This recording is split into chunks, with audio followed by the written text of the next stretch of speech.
এটা একটা দারুণ এক্সপেরিয়েন্স একজন শিল্পীর জীবনে। এটা তো খুব বড় একটা এক্সপেরিয়েন্স যে আরও অনেক গুণী মানুষ, এবং সবচেয়ে দারুণ ব্যাপার আজকে যেটা ঘটছে সেটা হচ্ছে যে এভরি ফর্ম অফ আর্টের মানুষ এখানে আছে। তো যাদেরকে দেখছি তাদেরকে তো আসলে তারা তো অনেক অনেক গুণী মানুষ এবং অনেক বড় মানুষ। ওনারা যেভাবে ছবিটাকে দেখছেন এবং অ্যাপ্রিসিয়েট করছেন সেটার জন্য আমি নিশ্চয়ই এটা আমি ব্লেসিং মনে করিনি।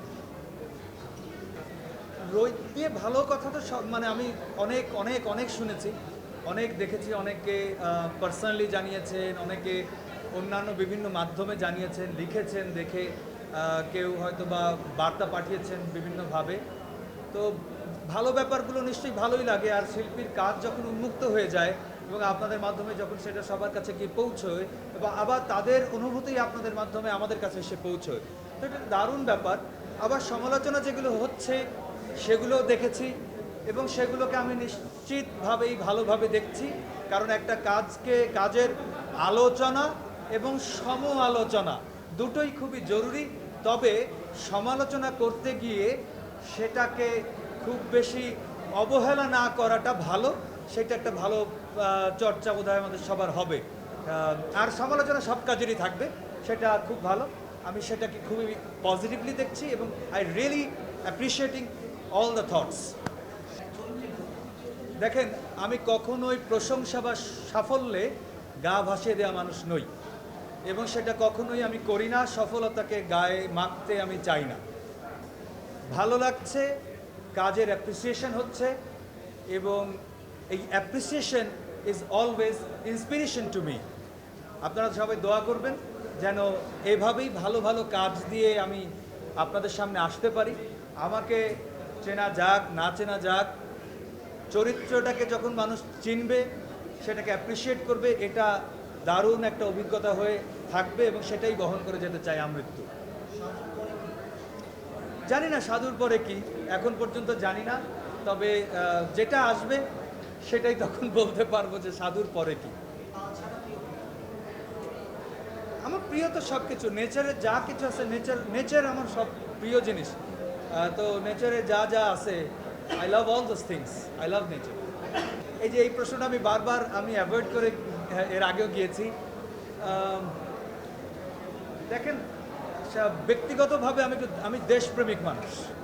সো দেশকে রিপ্রেজেন্ট করতে পারাটা, এই যে আমি যে কাজটা করি সেই কাজটা দিয়ে যখন দেশকে রিপ্রেজেন্ট করতে পারি, সেটাই অনেক বড় একটা পাওয়া।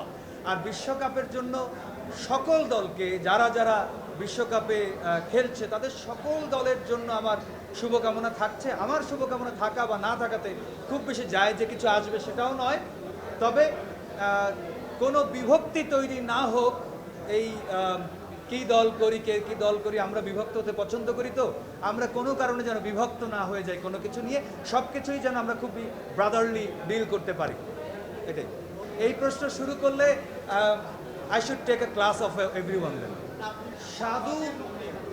সাধুকে প্রশ্ন করা যেত যে সাধুর ক্রাফট অফ পারফরমেন্সটা কেমন ছিল, মানে সাধুর যে ক্রাফটিং, ক্যারেক্টার ক্রাফটিং, এই ক্যারেক্টার ক্রাফটিং কেমন ছিল, সেটা একটা প্রশ্ন হতে পারতো।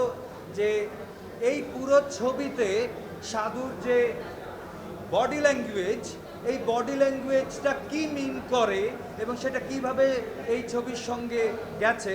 তো আমার মনে হয় আরও প্রশ্ন আছে যেগুলো আমি এখন বলতে চাই না। Thank you. একটা সিনেমা, যে সিনেমা নিয়ে এত মানুষ কথা বলছে এবং এত মানুষ সেটাকে ডিকোডিং করার চেষ্টা করছে, বিভিন্নভাবে ভাবার চেষ্টা করছে, বোঝার চেষ্টা করছে, এই যে শত শত মিমস, ফটোকার্ড, এটা নিঃসন্দেহে ভালো লাগছে। আবার আমি ভাবছি যে আর কি কি বাকি আছে যেগুলো করা যেত আর কি, সেগুলো হয়ে যাক। চরিত্রে যাপন করাটা, এটা এটা আমি করতে সবসময় পছন্দ করি। কখনো সুযোগ পাই, কখনো সুযোগ পাই না। যতটুকু সুযোগ পাই ততটুকুর মধ্যেই যতটুকু যাপন করা যায় ওই চরিত্রটাকে, সেটাই করতে চাই। সাধুকে যাপন করাটা আমার জীবনের এখন পর্যন্ত সবচেয়ে সর্বশ্রেষ্ঠ এক্সপেরিয়েন্স এখন অবধি। কারণ এই সাধুকে যেভাবে যাপন করতে পারলাম, এভাবে আর কবে কোন ক্যারেক্টার করতে পারবো জানি না। আর এর আগে কখনো এত দারুণভাবে কোনো ক্যারেক্টারকে যাপন করা হয়নি। এর আগে আমরা একটা সিনেমা বানাবো না, আমি একটা ছবি করেছিলাম, সেই ছবিটা পরে চ্যানেল আইতে রিলিজ হয়েছে। ওই ছবিটা 4-5 বছর ধরে করেছিলাম, তো ওই চরিত্রটার যাপনে একটা লম্বা সময় পেয়েছিলাম আর কি। বাট এখন এইটাতে যে সময়টা পেলাম তাতে আমার মনে হয় আমি আমার লাইফের বেস্ট এক্সপিরিয়েন্সটা করে ফেলেছি। রোহিত দেখে আমার লাইফ পার্টনার নাজিয়া হক বর্ষা অনেক অনেক ভালো লাগা জানিয়েছে, তার অনেক ভালো লেগেছে এই ছবি, এবং ওনার কিছু সমালোচনা আছে আমাকে নিয়ে, সেগুলো উনি করেছেন এবং আমি ওনাকে বলেছি যে আমি আগামী কাজে সেগুলোতে খেয়াল রাখবো এবং সেই ভুল ত্রুটিগুলো যাতে না থাকে সেগুলো আমি করার চেষ্টা করবো। Thank you. টাইম বেশি নেওয়ার কারণ হচ্ছে যে একটা চরিত্রে যাপন করতে, ওটাকে বুঝতে এবং ওইটা নিয়ে এই যে শ্যুটটা করবো বা মানুষের সামনে যে আসবো ক্যারেক্টারটা নিয়ে, এটা করতে একটু দীর্ঘ সময়ের দরকার হয়। আমার একটা স্টাডি লাগে, ওই ক্যারেক্টারটাকে খুঁজে পেতে হয়, ওই ক্যারেক্টারটার ছোট ছোট ডিটেইল খুঁজে বের করতে হয়, নর্মস খুঁজে বের করতে হয়, ক্যারেক্টারটা কিভাবে হাঁটবে, কিভাবে কথা বলবে, কিভাবে দাঁড়াবে, কিভাবে কোন মুডের সঙ্গে কিভাবে রিয়্যাক্ট করবে। I don't act, actually I react. So ওই রিয়াকশনগুলোকে খোঁজার জন্য ওই ক্যারেক্টারটার স্ট্রাকচার দাঁড় করানোর জন্য আমাদের সময় লাগে, আমাকে একটু গবেষণা করতে হয় ওটা নিয়ে, নিজের মধ্যে নিজের সাথে অনেক বোঝাপড়া করতে হয়। অনেক সময় এমনও গেছে যে আসলে আমার নিজের সঙ্গে এই চরিত্রটার আলাদা কি কি আছে আর কি কি আমার নিজের সঙ্গে এই চরিত্রের মিল আছে, সেই মিল অমিলগুলো খুঁজে বের করে তারপরে হয়তো বা এই চরিত্রটার পোর্ট্রেয়ালটা আসতে হয়। এবং finally director's vision is the main thing what we do on screen. So director's ভিশনের সঙ্গে আমি কতটুকু যেতে পারছি সেইটাকেও রেডি করতে আমার একটু সময় লাগে। আমি হুট করেই পারি না স্ক্রিপ্ট পড়েই ডায়লগটা দিয়ে ফেলতে আর কি। এটা আমার জন্য একটু টাফ লাগে। আমার জন্য মনে হয় যে ক্যারেক্টারটার সঙ্গে জাস্টিসটা করা হলো না যদি আমি গিয়েই স্ক্রিপ্টটা পড়েই টাপ করে বলে ফেলতে পারতাম। আমি অতটা ভালো অ্যাক্টর নই আসলে, আমি একটু মূর্খ অ্যাক্টর। চেষ্টা করে যাচ্ছি, আমি স্টিল শিক্ষানবিশ। যে প্র্যাকটিসটা করি অ্যাক্টিংয়ে সেটার জন্য আমার সময় লাগে, যার কারণে কাজ আমাকে অনেক কম হয় এবং দেরিতে পাওয়া যায়। দেখেন, শিক্ষা যে শুধুমাত্র একাডেমিতে হয় তা তো না, আসলে শিক্ষার শেষ নাই, জ্ঞানের শেষ নাই। তো আমি কাজের মাধ্যমে শেখায় বিশ্বাস করি।